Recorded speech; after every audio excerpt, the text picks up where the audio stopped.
Em 1920, entrou em vigor uma lei nos Estados Unidos que proibia a produção, venda e transporte de bebidas alcoólicas, que foi a Lei Seca. É sobre ela que vamos conversar aqui hoje. Olá, me chamo Lucas. Vamos tentar entender um pouco melhor sobre o que foi a Lei Seca nos Estados Unidos, que começou no início da década de 20, onde durou 13 anos, tendo seu fim em 1933. Quero discorrer aqui sobre o porquê dessa lei ter dado errado, e quais eram os pensamentos das pessoas daquela época, e os motivos que fizeram o Congresso americano tomar a decisão de proibir o álcool.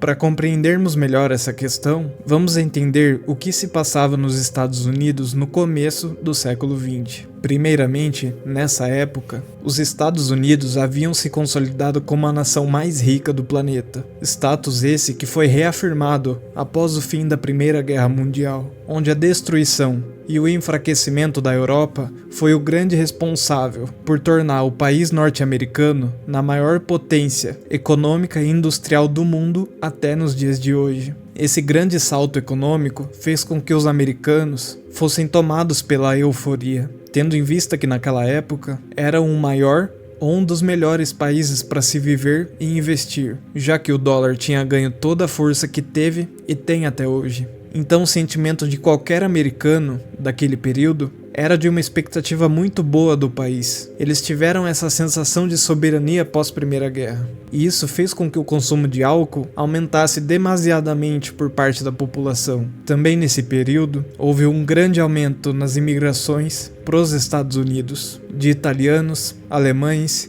e irlandeses, que visavam ter uma condição de vida melhor no país norte-americano, que vivia uma boa fase. Esse era o cenário dos Estados Unidos pós-Primeira Guerra Mundial. A história da Lei Seca começa nesse período. Em 1919, foi aprovada a 18ª Emenda Constitucional no Congresso norte-americano, onde proibia toda a produção, venda e transporte de qualquer tipo de bebida alcoólica, com teor alcoólico acima de 0,5%, o que, convenhamos, é quase nada de álcool. Para você ter uma ideia, a cerveja, atualmente, tem entre 4% e 7% de teor alcoólico, que já é bem pouco comparado a outros tipos de bebidas, como os destilados, por exemplo, que chegam até 40%. Essa lei só entrou em vigor no ano seguinte, em 16 de janeiro de 1920. Ela foi implementada por causa de uma grande campanha conservadora da época, onde os grupos religiosos de igrejas metodistas, batistas e luteranas foram os principais incentivadores da implementação dessa lei, motivados, claro, pelo grande aumento do consumo de bebida alcoólica no país. Para esses grupos religiosos, o consumo de bebida alcoólica era associado diretamente à moralidade daquela época. Então existia uma crença de que o consumo de álcool estava ligado ao aumento da violência, criminalidade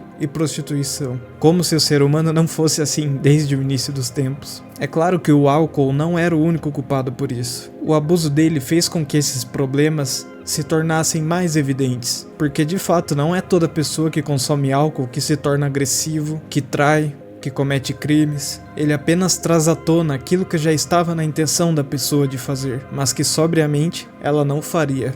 Então acredito que esse foi um grande erro na Lei Seca dos Estados Unidos. O embasamento dessa lei em proibir o álcool focava nos motivos errados, mesmo sendo morais, porque duvido que a proibição naquela época tenha diminuído a criminalidade. Na verdade, aconteceu exatamente o oposto, que a gente já vai ver lá na frente. Uma vez que o ser humano quer consumir bebida alcoólica, ele irá consumir, sendo legalizada ou não.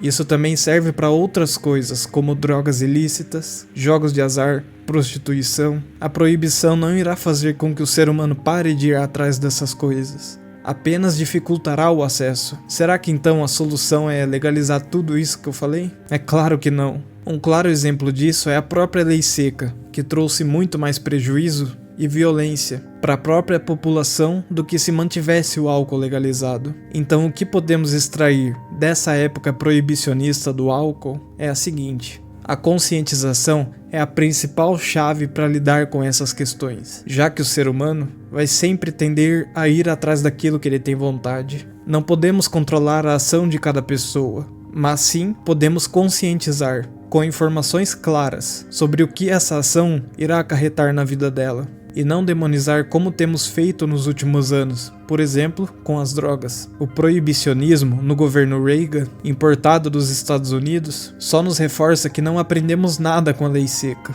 de que o ser humano vai continuar indo atrás daquilo que ele tem vontade. Proibir algo não vai fazer com que o problema suma. Pelo contrário, durante os anos em que o álcool foi proibido nos Estados Unidos, não fez com que ele deixasse de existir, pois as pessoas continuaram a beber. Mas dessa vez, os responsáveis pela produção, transporte e venda de bebidas não eram mais empresas licenciadas para isso, mas sim grupos criminosos que detinham um monopólio desses meios. Foi nessa época que surgiram grandes máfias que controlavam o mercado clandestino de bebidas alcoólicas. Foi quando surgiu nessa época um dos gangsters mais famosos daquele tempo, que era o Al Capone, o nome mais popular durante todo o período da Lei Seca, tanto que deu origem a filmes e documentários sobre a sua vida, para você ver a importância que esse cara tinha naquele período. Isso só foi possível porque a proibição do álcool nos Estados Unidos deu muita força para que essas máfias conseguissem crescer e enriquecer cada vez mais, aumentando a disputa por territórios, o que gerou uma onda de violência entre os gangsters, causando ainda mais prejuízo para a própria sociedade do que os malefícios vindo do próprio consumo de álcool. A proibição do álcool não fez as pessoas pararem de beber. O que atualmente tem feito as pessoas diminuírem ou pararem com a bebida foi justamente o aumento no número das pesquisas envolvendo o álcool